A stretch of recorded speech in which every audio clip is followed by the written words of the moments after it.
হুজুর আকরাম সাল্লাল্লাহু আলাইহি ওয়াসাল্লাম কিয়ামত কখন হবে এটা বলেন নাই, তবে কিয়ামতের কিছু আলামত বলছেন। হে দুনিয়ার মানুষ, যখন পৃথিবীর জমিনে এই কাজগুলো ঘটবে তখন তোমরা বুঝে নিবে দুনিয়া বুড়া হয়ে গেছে, এই দুনিয়া আর বেশি দিন টিকবে না। এই আলামত গুলো আবার দুই ভাগে বিভক্ত। কিছু আলামত আলামতে সুগরা, কিছু আলামতে কুবরা। আলামতে সুগরা আলামতে কুবরা, ছোট আলামত বড় আলামত। ছোট আলামত যত বর্ণনা করেছেন আপনার আমার পয়গম্বর, এই ছোট আলামতের সব তো বলা যাবে না, বড় আলামতের সবগুলো বলা যাবে না। ছোট আলামত নবীজি যত বর্ণনা করেছেন এর মধ্যে প্রথমটাই হলো কিয়ামত যে হয়ে যাবে, বেশি দিন আর দুনিয়া টিকবে না। ছোট আলামত শুরু হয়ে গেছে আপনার আমার পয়গম্বরের আগমনের মাধ্যমে। যিনি শেষ নবী এবং শ্রেষ্ঠ নবী, উনি যেহেতু দুনিয়াতে চলে এসেছেন, আল্লাহর রাসূল বলেন আমার আগমন তোমরা বুঝে নাও দুনিয়া বুড়া হয়ে গেছে। তোমরা দুনিয়াতে দেখতে পারবা কত কিছু ঘটবে, ঘাট আঘাত হবে, অমানুষ মানুষ হবে, মানুষের নৈতিকতার অধপতন হবে। ছোট ছোট যত আলামত নবীজি বলছেন, সমাজে যা যা ঘটার আল্লাহর পয়গম্বরের ভবিষ্যৎবাণী সব সংগঠিত হয়ে গেছে। এখন শুধু বড় আলামত আরম্ভ হওয়া বাকি। এই যে বড় আলামত আরম্ভ হওয়া যে বাকি, ছোটগুলো হয়ে গেছে। আল্লাহর রাসূল যে কয়টা বলছেন, আমি এক দুইটা আপনাদের সামনে বর্ণনা করলেই বুঝতে পারবেন যে এগুলো বাকি রইছে না হইতেছে। নবীজি সাল্লাল্লাহু আলাইহি ওয়াসাল্লাম বলেন, কিয়ামতের আগে সন্তান মা বাবার সাথে এমন আচরণ করবে যেমন কর্মচারীর সাথে করে। সন্তান মা বাবার সাথে এমন ভাবে আচরণ করবে যেমন আচরণ কর্মচারীর সাথে করে। এই জাতীয় আলামত বর্তমান সমাজে আমাদের সামনে কিছু না কিছু আছে না নাই? আল্লাহর পয়গম্বর বলেছেন, এমন একটা সমাজে এমন একটা আলামত দেখবে, হালালের চাইতে হারামের দিকে মানুষের আগ্রহ বাড়বে। বর্তমান সমাজে আমরা যদি নজর ঘুরাই, হালালের চাইতে হারামের দিকে মানুষের আগ্রহ কম না বেশি? সময়ের বরকত কমে যাবে, এমন একটা অবস্থা দাঁড়াবে, সময়ের বরকত কমে যাবে। কেমন কমবে? আগে যারা একদিনে যে পরিমাণ কাজ করতে পারত, এক সপ্তাহে এই পরিমাণ পারবে না। দিন হবে সপ্তাহের মতো, সপ্তাহ হবে মাসের মতো। অর্থাৎ সময়ের বরকত কমবে, অহেতুক কাজে সময় ব্যয় করবে। বর্তমান সময়ে সমাজের দিকে তাকাইলে কাজে সময় ব্যয় করে মানুষ বেশি না অকাজে বেশি? চায়ের দোকানে গেলে সময়ের অভাব নেই, ঘন্টাকে ঘন্টা চা খায় আর টেলিভিশন দেখা কাটায়। কিন্তু নবীর উম্মত মসজিদে গেলে একটা মিনিটের দাম বাইরে যায়। আমার উম্মত আল্লাহ আল্লাহর নবী আলামত বর্ণনা করেন, যখন দেখবা আমার উম্মতের এই অধপতনগুলো, আমার উম্মতের মধ্যে এইগুলো দেখতে পাইবা যে ভালো কাজে সময় কম দেয়, মন্দ কাজে সময় বেশি দেয়। এমন একটা সময় ছিল আমাদের সমাজে, কেউ যদি কারোর খবর নেওয়ার জন্য বাড়িওয়ালাদেরকে জিজ্ঞাসা করতো উনি বাড়িতে নেই, না উনি বাড়িতে নাই, কোথায় গেছেন, মসজিদে গেছেন, আসবেন কখন জানা নাই, আল্লাহর ঘরে গেছেন কখন ফিরে। আর যদি বলতো যে বাজারে গেছেন, আসবেন কখন, যে আপনি দাঁড়িয়ে থাকেন, হয়তো আপনি থাকতে থাকতেই চলে আসবেন।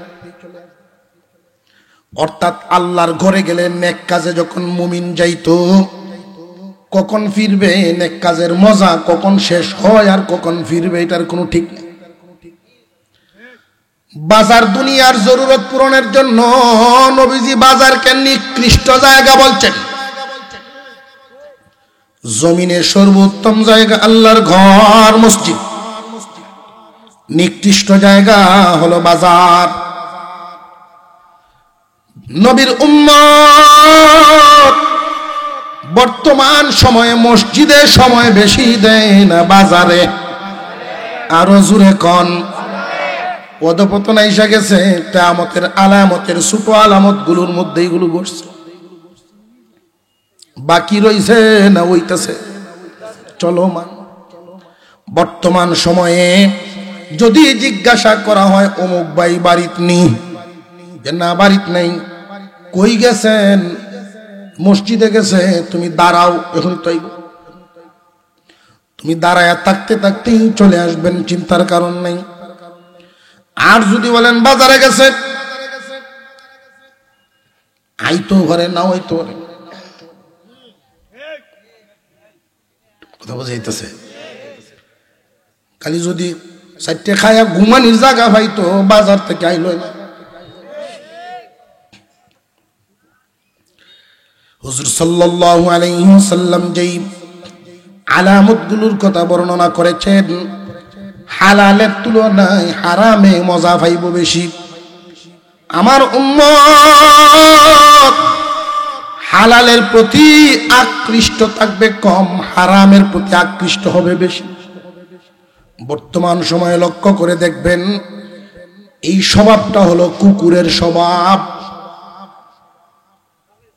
কুকুরের স্বভাব, কুকুরের দিকে তাকায় দেখবেন, গোশত মাছ দিয়ে সামনে বাদ দিবেন, পায়খানা সামনে রাখবেন, ক্ষুধার্ত কুকুর যখন আসবে বাত মাংসের দিকে যাইব পরে, এই মেডিসিন সেন্টারের দিকে যাইব আগে। বর্তমান এই গ্রামে যদি পরিবার বা লোক সংখ্যা হয় 1000, উদাহরণস্বরূপ, এর মধ্যে হালাল বেছে বেছে চলা, চিন্তা করে খাওয়া, এই রকম সংখ্যা অর্ধেক পাবেন না, অনেক কম। সুদের পরিমাণ এত বাড়বে, এমন একটা সময় আসবে, নবীজি বলেন কিয়ামতের আগে অনেক মানুষ এই সুদ হারামটাকে হালালের সাথে তুলনা দিবে, হালালের মতো করে চালাইবে, নিজেরা এটাকে কর্ম হিসেবে গ্রহণ করবে। উম্মতে মুহাম্মাদি তখন অধপতন নিশ্চিত। জানবা তখন আল্লাহ পাক আসমানের রিজিক কমাইবে, কিয়ামত ঘটাইবে। এই আলামত বর্তমানে চলতেছে না চলতেছে না? মহান আল্লাহ পাক রব্বুল আলামিন কিয়ামত কখন ঘটাইবেন রাসূল এই টাইমটা উল্লেখ করেন নাই। আলামত বলেছেন, আলামতের মধ্যে ছোট আলামতও বলেছেন, বড় আলামতও বলেছেন। ছোট আলামত হলো আল্লাহর রাসূল বলেন ছোট আলামতের মধ্যে আমার আগমনটাই শুরু, আর এইগুলো হইব শেষ। সর্বশেষ ছোট আলামত ইঙ্গিত দিয়েছেন, সর্বশেষ যেই ছোট আলামত, এই পৃথিবীর জমিনে একটা ঘটনা ঘটবে, আশ্চর্য ঘটনা, যেটার জন্য মানুষ কোনোদিন প্রস্তুত না। প্রতিদিন আমরা পূর্ব আকাশে তাকায় থাকি সূর্য ওঠার অপেক্ষা করি। নিয়ম মেনে প্রতিদিন সূর্যটা কোন দিকে উঠে? এই পূর্ব দিকে সূর্য উঠা। একদিন হঠাৎ করে মানুষ দেখবে সূর্য তো উঠে না। আল্লাহু আকবার বলেন, আরো জোরে বলেন আল্লাহু আকবার। এই সূর্য উঠে না, মানুষ অপেক্ষা করতে থাকবে। সূর্য যেহেতু উঠে না, দিনের আলো আসে না, সময়টা হবে সুবে সাদিকের মতো, রাত শেষ, সূর্য ওঠা বাকি। এই যে ভোরবেলার সময়টা, এমন একটা টাইম পার করতে থাকবে মানুষ, শুয়ে থাকবে বিছানায় 8 ঘন্টা 10 ঘন্টা চলে যাবে, সূর্য উঠে না, সকাল হয় না, মানুষ পিঠে ব্যথা ব্যথা অনুভব করবে, উঠবে। মা বোনরা রান্না বান্না করবেন, খাওয়া দাওয়া হইলো, কি হইলো কি হইলো, সূর্য কেন উঠে না?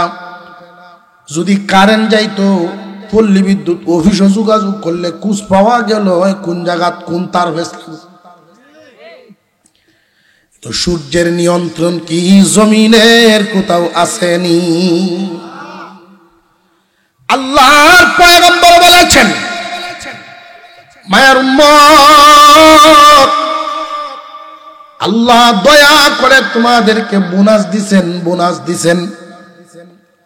আমার আপনার পয়গম্বর শ্রেষ্ঠ নবী মুহাম্মদুর রাসূলুল্লাহর উসিলায় উম্মতে মুহাম্মাদি কিছু শ্রেষ্ঠ বোনাস পাইছে, যেই বোনাসগুলো অন্য কোন পয়গম্বরের উম্মতকে আল্লাহ দেন নাই।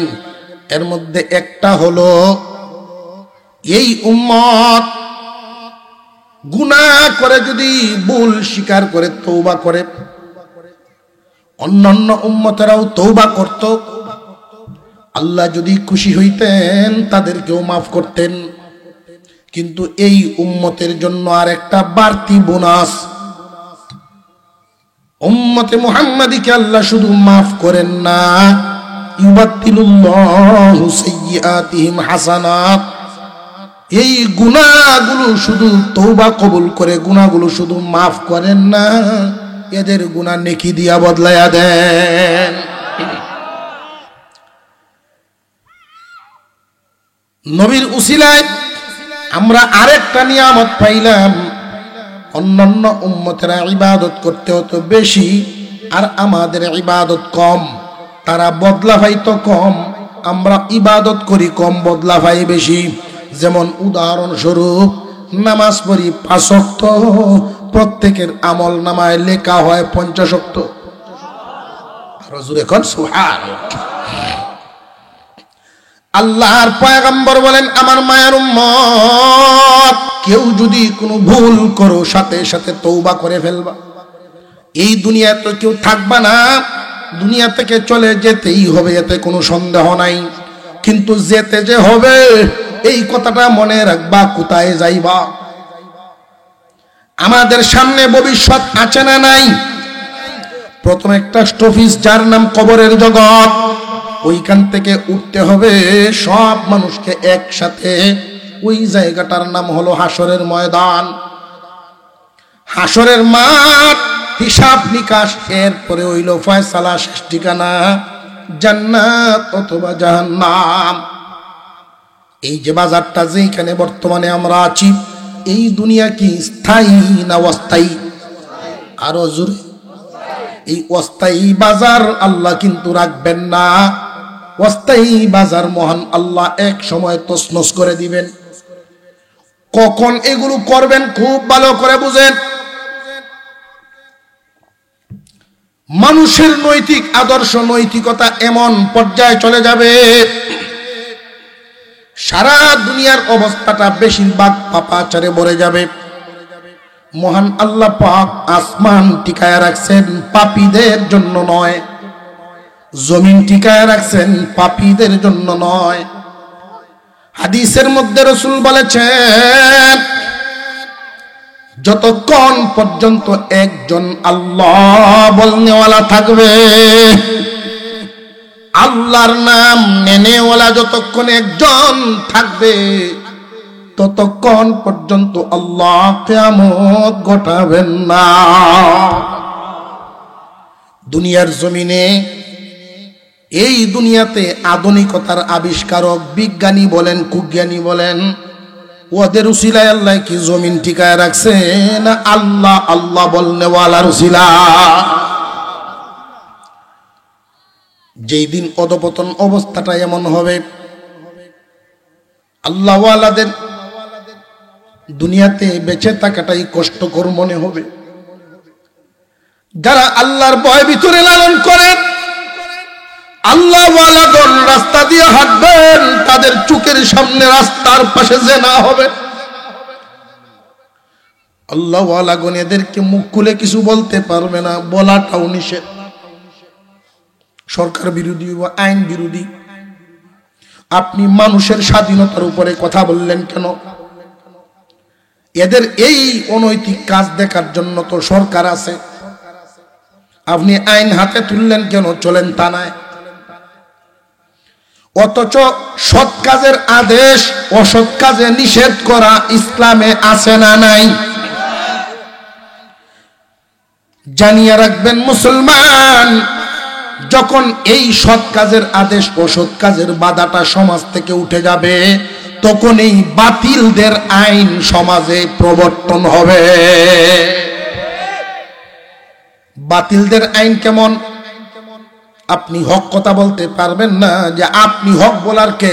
হক তো হক কইব সরকারের আইন দেখবো সরকার। কথা বুঝে আসতেছে? রাস্তায় রাস্তার কিনারেই গাড়িতে রাস্তায় পথে ঘাটে লোক সমাজে ছেলে মেয়েরা অনৈতিক কাজকর্মের মধ্যে লিপ্ত হবে, নামাজি মুমিন মুসল্লিরাই দিক দিয়া যাবে।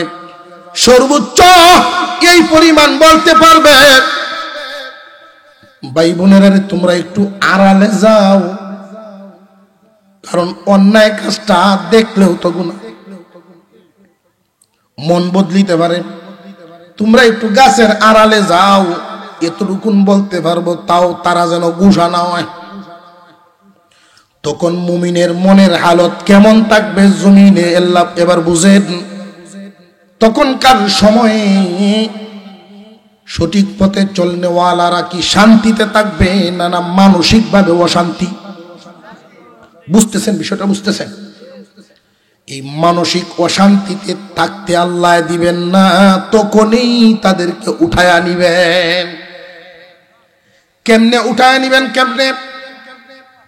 আল্লাহর পক্ষ থেকে একটা রহমতের হাওয়া প্রবাহিত হবে।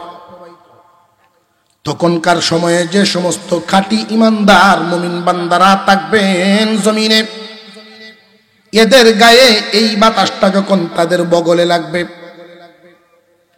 ইমানদার মুমিনগণ দুনিয়ার জমিন থেকে বিদায় হয়ে যাবেন। তবে এর আগে কঠিন কঠিন কয়েকটা আলামত নবীজি বর্ণনা করেছেন। ছোট আলামত গুলো যখন শেষ হয়ে যাবে তখন বড় আলামত শুরু হবে। বড় আলামত কোনো কোনো জায়গায় 10টা আলামত বর্ণনা হয়েছে, এর মধ্যে একটা বলতেছিলাম এমন, হঠাৎ করে দেখা যাবে সূর্য ওঠা বন্ধ। দুনিয়ার মানুষ মায়ার উম্মত, আল্লাহর পয়গম্বর বলেন যেই দিন সূর্য ওঠা বন্ধ হবে ওই দিন তওবার দরজাটাও বন্ধ হয়ে যাবে। উম্মতে মুহাম্মাদির জন্য আল্লাহর রাসূল বলেন তোমরা তওবা করবা, তওবা করবা, বেশি বেশি তওবা করবা, গুনাহগুলো মাফ করে রাখবা। কারণ একটা কাপড় পরিধান করলে ময়লা হইতেই পারে, আশ্চর্যের কিছু। ঠিক না? ঠিক। আরে গলা আমার ইন্নে ভাঙ্গা, আপনার তোর ভাঙ্গা না। কাপড় একটা পরিধান করলে ময়লা হওয়াটা কি অস্বাভাবিক না স্বাভাবিক? কিন্তু এই ময়লা ভরা কাপড়টা যদি ঘরের কোনায় রাইখা দেয় এক সময় ব্যবহারের যোগ্যই থাকবে না। ময়লা কাপড়টা যদি সাথে সাথে সাফ করায় ফেলে আবার পবিত্র হইল, সাফ হয়ে গেল। দুনিয়ার জমিনে মানুষ চলতে ফিরতে শয়তানের ধোঁকায় গুনাহ হইতে পারে। গুনাহ করিও না, কিন্তু হয়ে যদি যায় গুনার ময়লা গায়ে লাগায় রাইখো না। আল্লাহ পাক রব্বুল আলামিনের পয়গম্বর তওবার অনেক দোয়া শিখাইছেন। এমন কি একটা বর্ণনা এমন আছে, আত-তাইবু মিনাজ যামবি কামাল্লা যামবালা। কোন ব্যক্তি যদি তার গুনাহের উপরে অনুতপ্ত হয়, লজ্জিত হয়, যে আমি সবার সামনে চোখে ফাঁকি দিতে পারলেও আমার মাওলার সামনে তো ফাঁকি দিতে পারবো না, এমন একটা জায়গায় গিয়ে অন্যায়টা করেছি যেখানে কোনো বন্ধুর চোখ নাই, আত্মীয়র চোখ নাই, পরিচিত অপরিচিত সব মানুষের চোখের আড়ালে গিয়া লুকাইয়া একটা গুনাহ করলো। বান্দার মনে তাৎক্ষণিক একটা ধাক্কা দিল, সবার চোখে যদিও ফাঁকি দিতে পেরেছি, কিন্তু আমার মালিকের চোখে তো ফাঁকি দিবার পারি নাই। দুনিয়াতে বাবার সামনে সন্তান বিড়ি খাইতে অবশ্যই ভদ্র সন্তানরা লজ্জিত হবে, বাবাই দেখতে আমি তো আল্লাহর গোলাম, আমার মাওলারে দেখায় আমি এই গুনাহ কেমনে করলাম। গুনার উপর যখন মানুষ অনুতপ্ত হয়ে যায়, লজ্জিত হয়, তাৎক্ষণিকভাবে ফিরে আসে আর সংকল্প মজবুত করে, আর জীবনে কোনো দিন এই গুনাহ করব না। তার ব্যাপারে ঘোষণা হলো সে যেন কোনো গুনাহই করে নাই, আল্লাহ তার এমন ভাবে মাফ করবেন যেন সে গুনাহই করে নাই। আল্লাহ তার বান্দারে কত ভালোবাসেন, আল্লাহ চান না তার কোন একটা বান্দা জাহান্নামের আগুনে জ্বলুক, আল্লাহ চান না। হুজুর আকরাম সাল্লাল্লাহু আলাইহি ওয়াসাল্লাম বর্ণনা করেন, আমার উম্মতেরা রে, তোমরা বেশি বেশি করে তওবা করবা। তোমাদের তওবার কারণে জবানের মর্যাদা, জবানের দাম আল্লাহ বাড়ায়া দিবেন। কিয়ামত হবে কখন? এই আলামত গুলো ঘটবে যখন। আলামতের সর্বপ্রথম আলামত কোনটা? আল্লাহর রসুলের আগমন। আল্লাহর রসুলের আগমন দিয়েই শুরু হয়ে গেছে যে কিয়ামত আর বেশি দূর না। এই আলামত গুলোর মধ্যে ছোট আলামতও আছে, বড় আলামতও আছে। ছোট ছোট আলামত গুলোর মধ্যে কয়েকটা তো বললাম, এমন কোন আলামত নাই যে ছোট আলামত এখনো বাকি রয়েছে, সব হইতে গেছে। বড় বড় আলামতের মধ্যে বাকি আছে বড়গুলো, এর মধ্যে একটা বলছি, সূর্য ওঠা বন্ধ থাকবে। সূর্য উঠবে না, মানুষ খানা পিনা খাইয়া এই অবস্থায় আবার গিয়া শুইবে, গড়াগড়ি করবে না, উঠবে না। মানুষের ভিতরে একটা ভয় কাজ করতে থাকবে। তখন আলেমদের জবানে হাদিসের এই কথাগুলো যারা শুনছে তারা বলবে, এই যে হুজুররা কইছেন ঠিক হইল। তখন মানুষ দৌড়াইতে থাকবে আল্লাহর ঘরের দিকে। তখনকার সময়ের যারা থাকবে দুনিয়ায়, বাবা ছেলেদেরকে ডাকতে থাকবে, হায় তাড়াতাড়ি আয়। সূর্য উঠা যে বন্ধ হইছে, মনে হয় ওই কারবারটাই শুরু হইছে, তওবার দরজা বন্ধ হইতেছে। সূর্য যদি পশ্চিম দিকে উদয় হইয়া যায়, মানুষের তওবার দরজা তখন বন্ধ হইয়া এমন ভাবে থাকবে দুনিয়ার মানুষের দোয়া আর কবুল হবে না। আল্লাহর রাসূল বলেন, পশ্চিম আকাশে 70 মাইল প্রশস্ত, 70 মাইল প্রশস্ত একটা দরজা আছে। এই দরজাটা আল্লাহ রাখছেন। দুনিয়ার জমিন থেকে কোনো মানুষ যখন তওবা করে এই দরজাটা দিয়ে প্রবেশ করে। এটা তওবার দরজা। তওবার দরজা বন্ধ হওয়ার আগে জলদি তওবা কইরা লো। আজকে না কালকে, কালকে না কালকে করবা, না না। কিয়ামত দুই ভাবে হয়। ইসরাফিলের সিংহাই হইব একটা, আজরাইলের থাবাই হইব আরেকটা। বান্দা তোমার এই ছোট কিয়ামতটা কোন দিন হয়ে যায় ঠিক নাই। ছোট কিয়ামত তোমার জন্য কখন ঘটিয়া যায় ঠিক নাই রে ভাই। আজরাইলের থাবাটা খাইবার আগেই তুমি তওবা করে ফেলো, দরজাটা খোলা আছে। আল্লাহ দরজা খুইলা রাখছেন।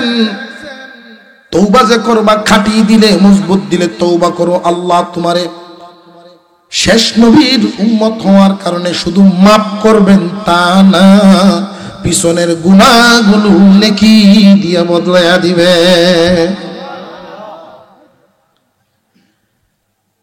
কিয়ামতের বিভীষিকা যারা দেয় সাধারণত বেশিরভাগের উদ্দেশ্য হইল হুজুর এই সময় কামটা কি হইব। ইসরাফিল আলাইহিস সালাম যখন ফুৎকার দিবেন, ফু দিবেন, এত সুন্দর সুর, কত ধরনের সুর তো দুনিয়ার জমিনে বাজে।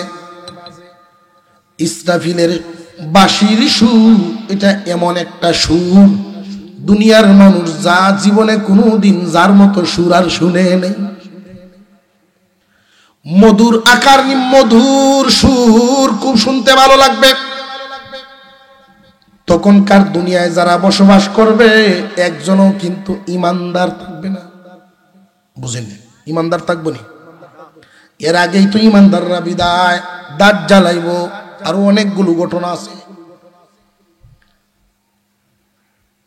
ইসরাফিলের যখন সিংহাটা আল্লাহর হুকুমে ফু দিবেন, প্রাথমিক অবস্থা হবে খুব মিষ্টি মধুর সুর। কে বাজায় খুঁজ পাইতো না। একবার বিল্ডিং এর মানুষ জানালা দিয়ে আরেক বিল্ডিং ওয়ালার দিকে তাকায়া থাকবো। সুযোগ পাইলে জিজ্ঞাসা করবে, ভাই এই আওয়াজটা কি আপনার বাসার থেকে আসে নাকি? সুবহানাল্লাহ হইতেন না যে না আপনার বাসার তো না, আমি তো ভাবছি আপনারা এনতে। সময় যাইবে আর এই আওয়াজ বাড়তেই থাকবে।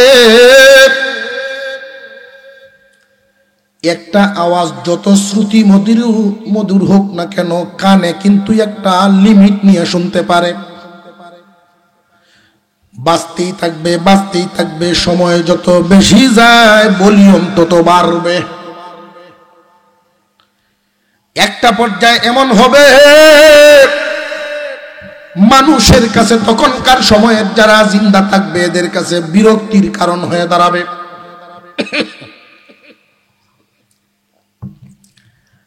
বন্ধ করার চেষ্টায় তারা ঘরের মানুষ উঠানে আসবে, উঠানের মানুষ গাটায় যাবে, রাস্তার মানুষ হাওড়ে যাবে। আওয়াজ সহ্য করার মতো ক্ষমতা মানুষের আর থাকবে না। এই আওয়াজটা এত বিকট থেকে বিকটতর ধারণ করবে, মানুষের কানের পর্দা ফেটে যাবে। উড়ন্ত পাখিগুলো এই আওয়াজে মারা যাবে। জমিনের অন্যান্য প্রাণীরা মরা শুরু করবে। বিকট থেকে বিকট আওয়াজ। এই কথাটা আল্লাহ কুরআনুল কারীমের এক সূরার মধ্যে বলেন, আল কারিয়াতু মাল কারিয়া, প্রলয়, মহাপ্রলয়। আওয়াজ বিকটতর আওয়াজ। আল কারিয়াতু মাল কারিয়া, আওয়াজ বিকট আওয়াজ। ওয়ামা আদরাকা মাল কারিয়া, ও দোস্ত আমার আপনি কি জানেননি কারিয়ার সময় কি হবে? কারিয়া কি? আয়াত নাজিল হয়ে গেছে, আল্লাহ পাক জানায় দিলেন, দোস্ত আওয়াজ কঠিন আওয়াজ। এই আওয়াজটা কি আপনি জানেননি? আল কারিআতু মাল কারিআ ওয়া মা আদরাকা মাল কারিআ ইয়াউমা ইয়াকুনুন নাসু কাল ফারাশিল মাবসুস। এই আওয়াজটা প্রথমে শ্রুতি মধুর, বাড়তে বাড়তে মানুষের অশান্তির কারণ হবে। এই আওয়াজের কারণে ইয়াউমা ইয়াকুনুন নাস, মানুষের হালত কেমন হবে জানেননি দোস্ত আমার? কাল ফারাশিল মাবসুস, বাতির কাছে পোকামাকড়ের যেই হালত, বাতিটার কাছে পোকামাকড়ের কোন সুশৃঙ্খল চলাফেরা না, সব এলোমেলো। মানুষ ওই আওয়াজের কারণে এমন এলোমেলো ছত্রভঙ্গ চলাফেরা করবে, মানুষের জীবন দুর্বিষহ অশান্তিতে পরিণত হবে। মা তার সন্তান বলে যাবে, বাবা তার ছেলে তখন বলে যাবে। এই যে অশান্তি শুরু হয়ে যাবে, দুনিয়াতে অশান্তি চলতেই থাকবে। কে কার পিছে তাকায়?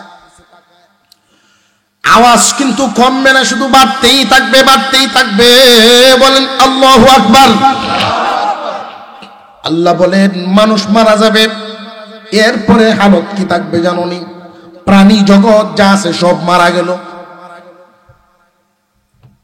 পরের হালত, পরের আয়াতে আল্লাহ বলেন ইয়াউমা ইয়াকুনুন নাসু কাল ফারাশিল মাবসুস ওয়া তাকুনুল জিবালু কাল ইহনিল মানফুশ। আল্লাহু আকবার।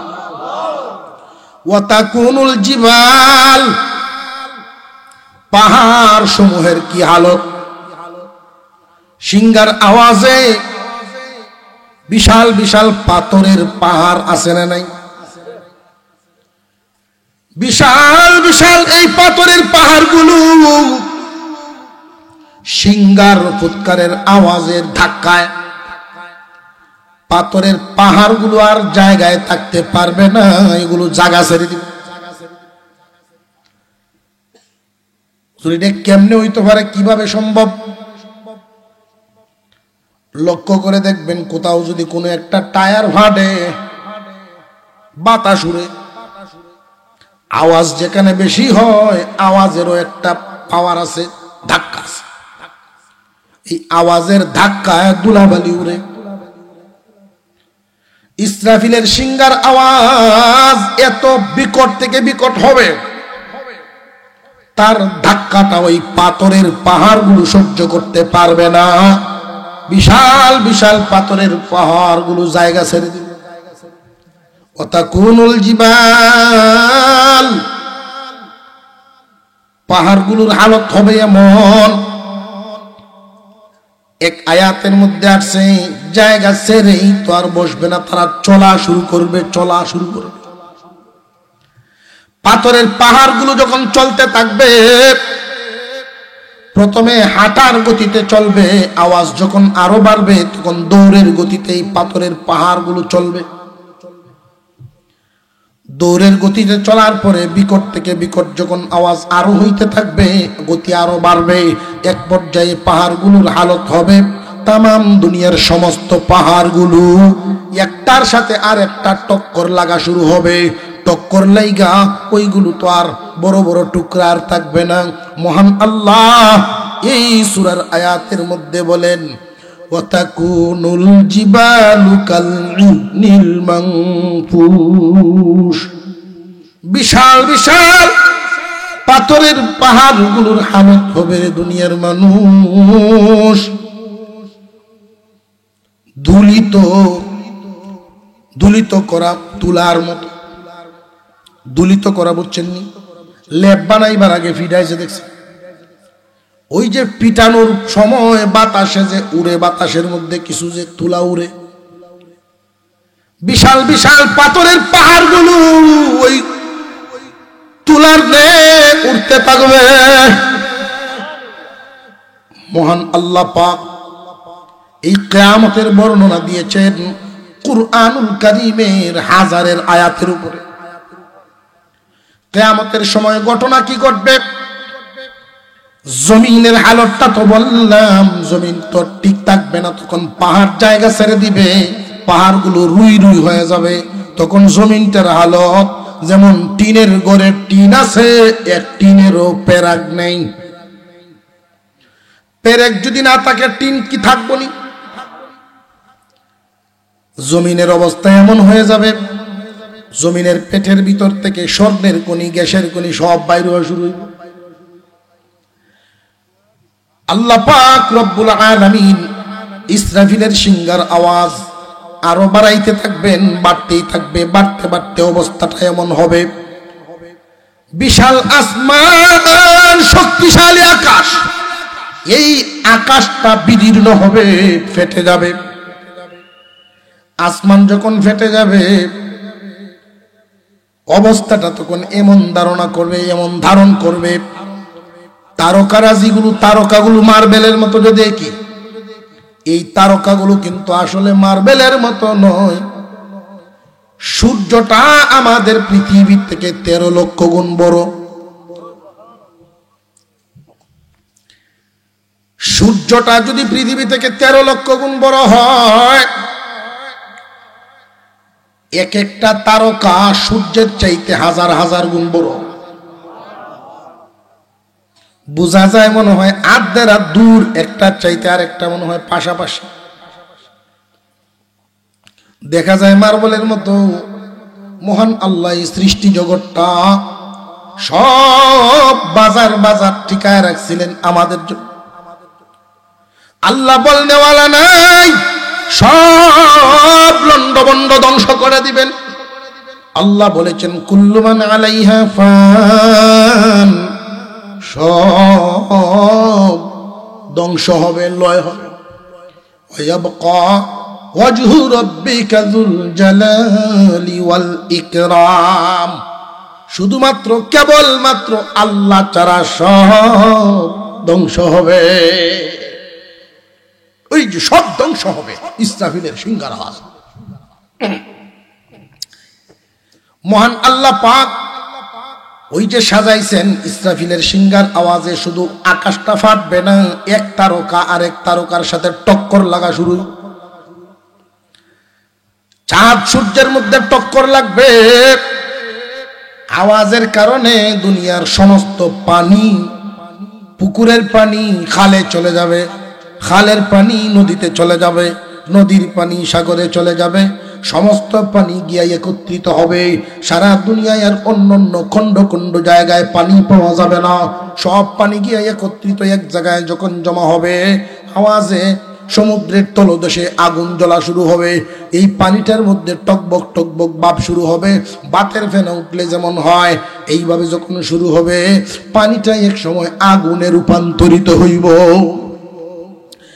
দুনিয়ার পানিটাই আগুনে রূপান্তরিত হবে। এই পানিটা যেই আগুন হবে, মহান আল্লাহ এই আগুন দিয়েই হাসরের মাঠের বাউন্ডারি দিবেন। হাসরের মাঠের বাউন্ডারি কি ইটের না আগুনের? পালায়া যাওয়ার কোনো ভাব আসেনি। এই যে একটা দিন আমাদের সামনে আছে, কিয়ামতের বিভীষিকার আলোচনা শুনবেন। মূল কারণ কি, আমাদের সামনে যে দিন একটা আছে, এই চিন্তা আমরার ভিতরে তো থাকা দরকার নাকি? আল্লাহ বলেন ভয় করো ওই দিনটাকে। কোন দিন? ওয়াত্তাকু ইয়াওমান তুরজাউনা ফীহি ইলাল্লাহ, ভয় করো তোমরা ওই দিনটাকে। কোন দিনটাকে? একটা হইল দুনিয়া থেকে বিদায় হওয়ার দিন, আজরাইলের থাবার দিন। আজরাইল আলাইহিস সালাম আমাদের সামনে আসলে দুনিয়া থেকে নিয়ে যাবে। সুতরাং দুনিয়াতে যেহেতু থাকতেই পারবো না, প্রস্তুতি আগের থেকে নেওয়ার দরকার আছে না নাই? আজরাইল তো এমন একজন ফেরেশতা, কারোর কাছে আসলে কোনো পারমিশন লাগে না, সময় বেঁধে দেওয়া আছে, আল্লাহ একমাত্র জানেন। আজরাইল নিজেও জানে না কারে কোন সময় দুনিয়া থেকে নিবেন। আল্লাহর হুকুম হবে, সাথে সাথে নোটিশ নিয়ে আজরাইল আসবে, চলো 2 রাকাত নামাজের টাইম পর্যন্ত আপনাকে দেওয়া হবে না, ব্যাগ গুছানির সময় নেই, রওনা দিয়া দিতে হবে।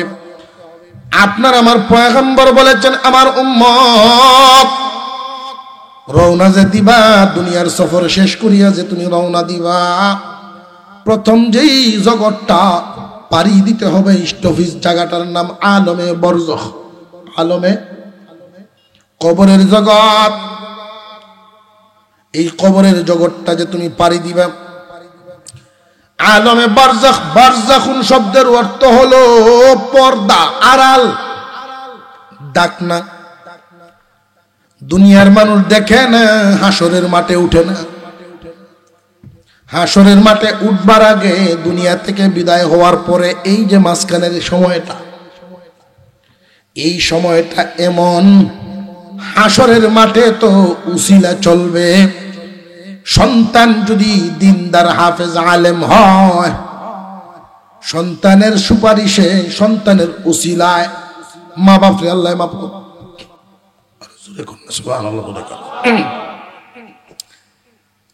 কিন্তু কবরের জগৎটা এটা এমন একটা জগৎ, এইখানে যার যার আমল ছাড়া মুক্তির কোন ব্যবস্থা নাই। কেন উসিলা চলে না? ফাতেমা রাদিয়াল্লাহু আনহা বলতেন, আমি যদি পরিচয় দেই যে আমি হাসান হুসাইনের আম্মা, আমার ছেলেরা জান্নাতের যুবকদের সর্দার হবে, কবর দিয়ে আমার চিনোনি, আমি জান্নাতের যুবকদের সর্দার, আমারে চাপ দিও না। কবর তুমি আমার চিনোনি, আমি আসাদুল্লাহিল গালিব আলী রাদিয়াল্লাহু তাআলা আনহুর বিবি রে, কবর আমারে চিনোনি, আমি বিশ্ব নবী রাহমাতুল লিল আলামিনের কলিজার টুকরা মেয়ে। জানায় দেওয়া হয়েছে কবর তো এটা এমন একটা জায়গা, তার কোনো কানেই নাই, শুনে না, কারোর কোনো কথা সে শুনবে না, কোনো উসিলা গ্রহণ করবে না। আল্লাহর পক্ষ থেকে যদি ফয়সালা হয় সেটা হইল ভিন্ন, কিন্তু কবর তার গতিতে চলবে। আল্লাহর রাসূল বলেছেন, আল কবরু রাউদাতুম মির রিয়াজিল জান্নাহ আও হুফরাতুম মিন হুফারিন নার। কবর হয়তো জান্নাতের বাগান, আর নইলে জাহান্নামের গর্ত হবে। এই কবরের জগৎটার মধ্যে যারা যাবে, তারা জান্নাতে যাইতে পারবে না, জাহান্নামেও যাবে না, এই জায়গায় থাকতে হবে। তবে জান্নাতের সুখ শান্তি আরামায়েশ অনুভব করবে, জান্নাতের সবকিছু দেখতে পারবে। এই জগৎটা যে কেমন একমাত্র জানেন কে? আমাদের বুঝে ধরে না, আমাদের মাথায় ধরে না। তাই বলে যে বিশ্বাস যে করতে কোনো সন্দেহ হবে এমন যেন না হয়, কারণ সবকিছু ব্যবস্থা করতে পারেন কে? যারা এই কবরের জগৎ বিশ্বাস করে, হাসরের মাঠ বিশ্বাস করে, জান্নাত জাহান্নাম বিশ্বাস করে, বিচার আচার বিশ্বাস করে, এরাই তো ইমানদার। যারা বিশ্বাস করে না, ওরা ইমানদার থাকে না। আল্লাহ বলেন, ভয় করো ওই দিনটাকে যেদিন চলে যাইবা, আল্লাহর দিকে যাইবা। আমরা সব আল্লাহর দিকে যাইতেছি, তবে কেউ কেউ আল্লাহর সাক্ষাৎ পাবে, কেউ পাবে না। যাইতেছি সব আল্লাহর কাছে। এই জন্যই ইমানদারের এই কথাটা মনে রাখতে হয়, একদিন ছিলাম না দুনিয়াতে, তখন কোথায় ছিলাম? যেদিন থাকবো না কোথায় যাব? যেদিন ছিলাম না, ওই দিন যেখানে ছিলাম, রুহের জগৎ। যেদিন থাকবো না, ওই দিনও সেই দিকেই যাচ্ছি, আমার শেষ ঠিকানা জান্নাত। আপনি আমার শেষ সুখের ঠিকানা কোথায়? দুনিয়া থেকে একদিন চলে যাব, কথাটা এরকম না। মুখে আপনি বলতে থাকেন যে একদিন তো থাকবো না, চলে যাব, অন্তরে ফিট করতে হবে একদিন চলে যাব না, যাচ্ছি। যাব না যাচ্ছি, যাব কইলেই দোকানের মোহব্বত ঢুকে বিল্ডিংটা বানানি লাগবে। যাব বললেই আরেকজনের জমিনটা চোখে পড়ে, এটা কিনতে হইব। যাবটা বললেই দুনিয়ার লোভ অন্তরে জাগা নেই। যদি বলে যে না যাচ্ছি, কোন মানুষ যদি স্টেশন ও গাড়ির অপেক্ষায় বসে, এই সময় যদি তারে কেউ কয় দাম কম, বাড়িটা কিনে লাইন, কিনবো কেউ? এই বোঝটা ভিতরে ঢুকাইতে হবে। দুনিয়া সুখে থাকার জায়গা না, দুনিয়া থেকে বিদায় হইয়া জান্নাত হইল সুখে থাকার জায়গা। আল্লাহ বলেন ভয় করো ওই দিনটাকে, যেই দিন তোমরা সব আল্লাহর দিকে যাইবা। একবারের যাওয়া হইল ব্যক্তিগত যাওয়া, ব্যক্তিগত কিয়ামত। আর একবারের যাওয়া আল্লাহর সামনে হাসরের মাঠে গিয়ে উঠুন। হাসরের ময়দানে উঠতে হইব না হইতো না। একবার গেলাম দুনিয়া থেকে বিদায় হইয়া, এরপরে দেখবেন বহুত, এরপরের ইতিহাস হলো বহুত কিছু ঘটবে। আজ ইসরাফিলের সিংহার আওয়াজে সব ধ্বংস হবে, সমস্ত কিছু একাকার হয়ে আজরাইল নিজের জান নিজে কবজ করতে হবে। শুধু থাকবেন আমার আপনার আল্লাহ।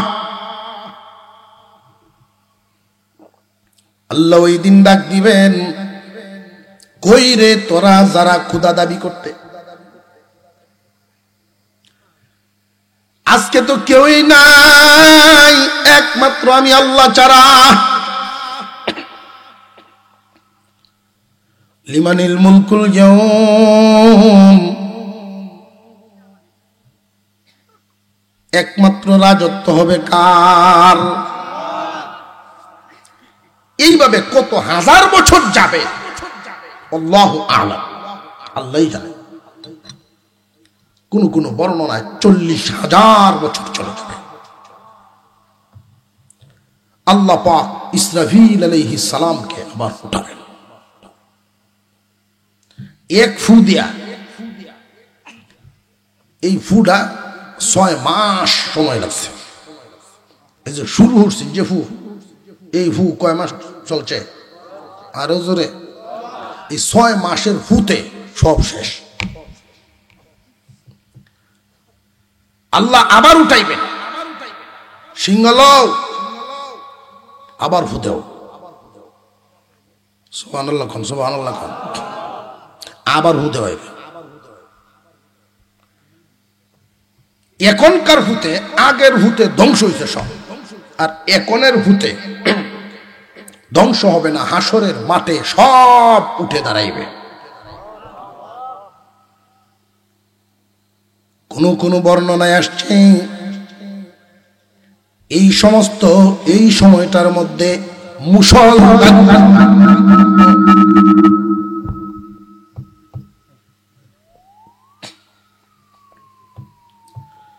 এখানে শর্ট করছে কিনা, এখানে কি হয়েছে শর্ট করছে?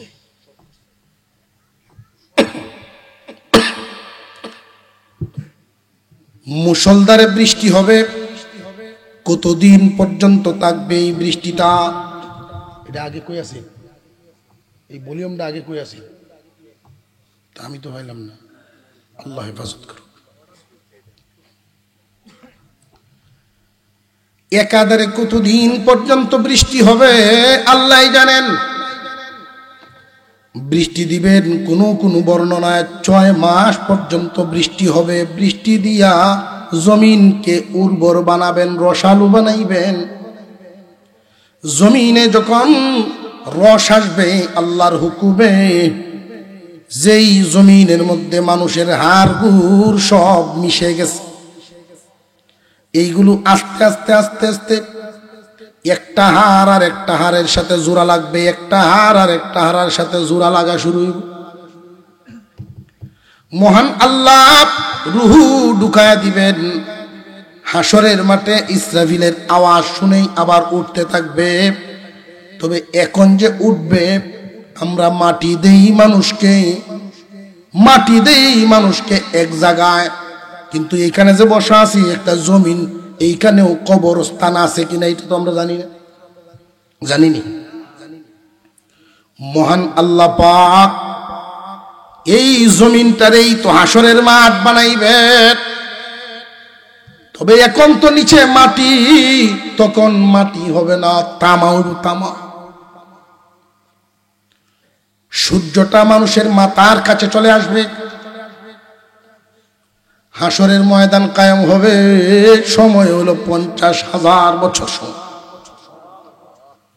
মানুষ দাঁড়াইবে জ্বালা ফাটের মতো, জ্বালা সারার যে পাট, একটার সাথে একটা লাইগে রইছে। হাসরের মাঠে মানুষ দাঁড়াইবে দুইটা পা জমিনে রাখার মতো, যতটুকুন জায়গা লাগে এক একজনের নামে অতখান জায়গা দেওয়া হইব। এতটুকুন জায়গার মধ্যে দাঁড়াইবা, সময় তোমার 50,000 বছর।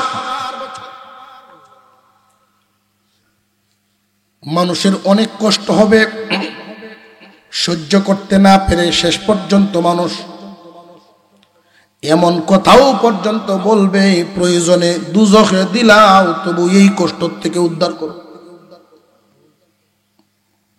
আল্লাহু আকবার। আল্লাহ তুমি আমাদেরকে জাহান্নামের যন্ত্রণা দিও না, বলুন আমিন।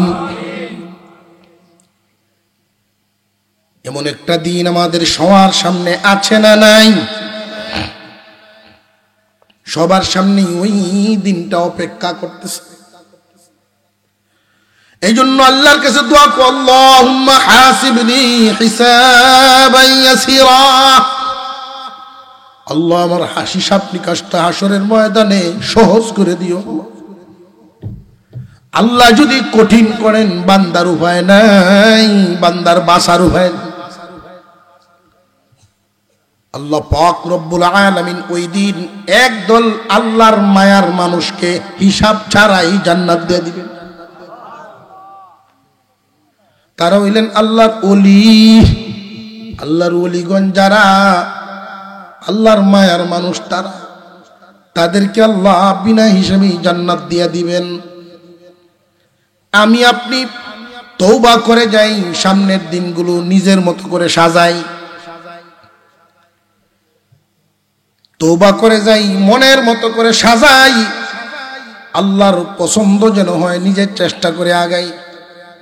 অন্তত এই কথাটা মনে রাখবেন, আল্লাহর যত হুকুম আছে একটা আদেশ একটা নিষেধ মনে রাখবেন। অর্থাৎ যতদিন বেঁচে থাকবো হারাম কাজ করব না, আর ফরজ ওয়াজিব ছাড়বো না।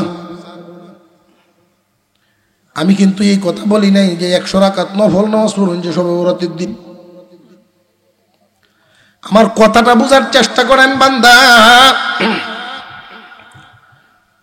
হারাম কাজ করব না, ফরজ ওয়াজিব ছাড়বো না। একদল মানুষ আল্লাহর মায়ার বান্দা, আল্লাহর মায়ার বান্দিরে হিসাব নিকাশ ছাড়াই তো জান্নাত দিলাইছেন। এদের আমলের হালত হবে ফরজ ওয়াজিব আর হারাম, এগুলো নিয়ে কোনো আলোচনা নাই। এদের আমলের হালত হলো ফরজ ওয়াজিব তো প্রশ্নই উঠে না, এরা জীবনে মুস্তাহাবও ছাড়ে না। হারাম তো প্রশ্নই উঠে না, জানিয়ে বুঝে মাকরু কাজটাও তারা করে না। ওই মানুষগুলো এইভাবে জীবনটারে সাজানোর কারণে মহান আল্লাহর বড় মায়ার মানুষ হয়ে যায়। দুনিয়াতে যারা সুন্নত মুস্তাহাবও ছাড়ে না, মাকরু কাজটাও করে না, ওই মানুষগুলো কি এই দুনিয়ায় চলাটা সহজ না অনেক কষ্টের? অনেক কষ্ট করে দুনিয়ার থেকে বিদায় হওয়ার কারণে আল্লাহ বলবেন, আমার মায়ার বান্দা বান্দি, হিসাব নিকাশ বিচার আচার শুরু হওয়ার আগেই তোমরা জান্নাতে চলে যাও। আর যারা থাকবে হাসরের মাঠে, এদের মধ্যে কিছু মানুষ থাকবে আল্লাহ দয়া করে এদের হিসাবটা খুব সহজ করে দিবে। আল্লাহ যাদের হিসাবটা খুব সহজ করে দিবেন, ওরাও জাহান্নামে না গিয়ে ওই জান্নাতে যাইব। জাহান্নামে যাইতে হবে না, হিসাব হবে, সহজ হবে। জাহান্নামে না জ্বলেই তারাও জান্নাতে যাইবে। এই মানুষগুলো কারা? ওই যে একটু আগে বললাম, ফরজ ওয়াজিব ছাড়ে না, হারাম কাজ করে না। ফরজ ওয়াজিব ছাড়ে না, হারাম কাজ করে না। এই একটা উসুল নিয়ে যারা জীবনযাপন করার শক্ত এরাদা করে, এরপরেও দেখা গেল এই বাকি জিন্দিগির মধ্যে কিছু হারাম কাজ করতে গেছে, তওবা করছে, আল্লাহর কাছে মাপ চাইছে, কিছু ফরজ ওয়াজিব ছুটে গেছে। কিন্তু এই মানুষটার জীবনে দরা বান্দা ধারাবাহিক নফল মুস্তাহাব আমল না থাকলেও কিছু না কিছু অতিরিক্ত ইবাদত আছে না নাই?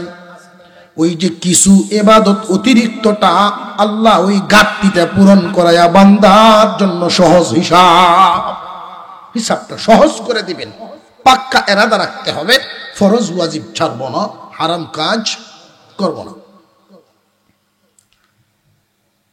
যারা এর নিচে নামবে, ফরজ ওয়াজিব ছাড়ে, হারাম কাজ করে, এদের চলাফেরার কাফেরদের চলাফেরায় কোনো বেশ কম নাই।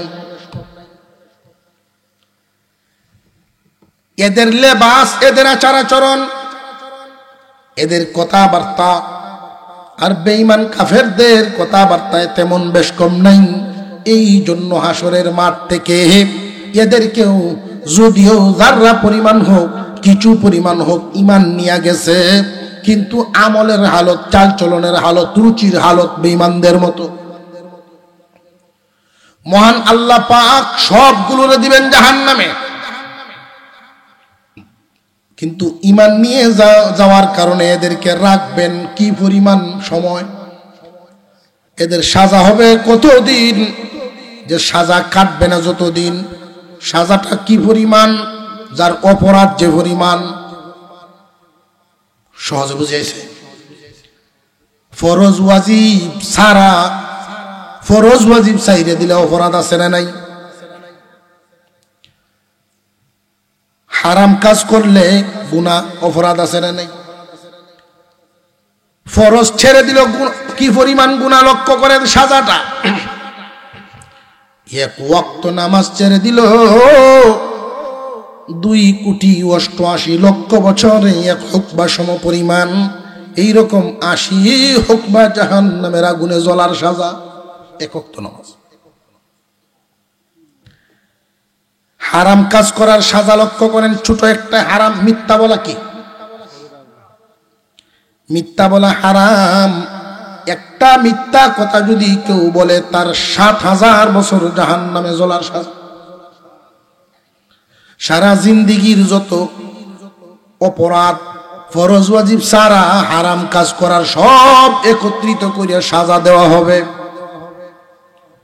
এই জন্য মুমিন মুসলমানের ঘরে জন্ম নিতে পারছে, এটা আমাদের কপাল। তওবার দরজাটা এখনো খোলা আছে, এটা আমাদের সুযোগ। ছোট কিয়ামত, বড় কিয়ামত, ছোটটাও এখনো আসে নাই। বড় কিয়ামতের যেমন আলামত আছে রে বন্ধু, ছোট কিয়ামতেরও আলামত আছে। ছোট কিয়ামত কখন সংগঠিত হয়?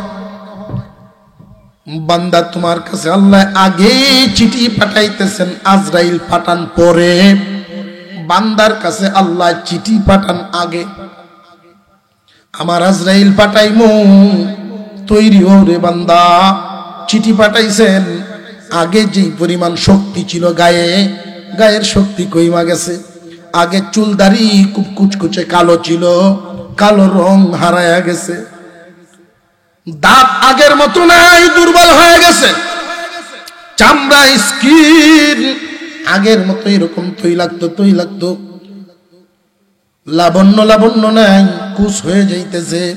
মহান আল্লাহ এই নোটিশ চিঠিগুলো পাঠাইছেন যে তুমি তোমার সামান রেডি করো। আল্লাহ আমাদেরকে বুঝার তৌফিক দেন, বলুন আমিন।